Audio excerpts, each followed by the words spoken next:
Nanguha tayo ng saging na kinain na ng either ibon or ilaga or daga. Tingnan nyo.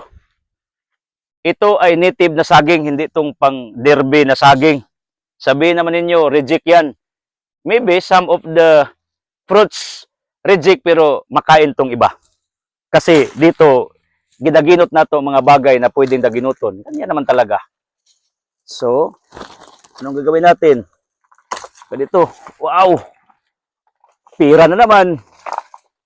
Pagkain na naman. Sa pagkainan, sana sa nakita niyong grasya dito, magkagrasya sana kayo. Okay? May nagsabi, ito ay good for hyperacidity tors, hindi pa ya bawal tors itong hilaw tors, pero pugdong ago ni tors, nakasisira ng sikmura, lalo na pag may hyper ka. So I am now having mukbang sa puno ng saging. Kumain ako ng buko. Lagyan natin tiyan kasi naniwala ako kumain ko ng buko, kumain ko ng saging. Ano to? Fruit salad na.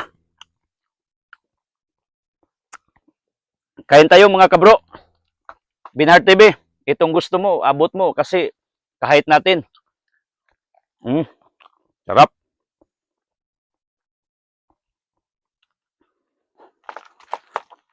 Ganyan naman buhay. Pakain-kain lang. Bakit? Kasi mayroon tayong tinanim. So, look at this.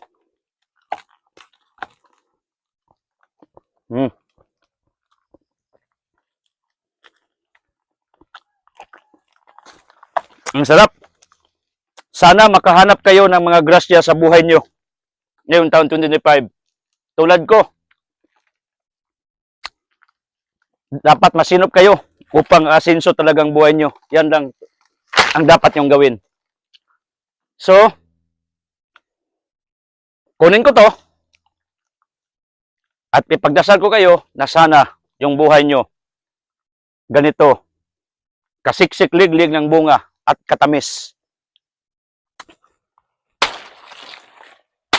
Wow!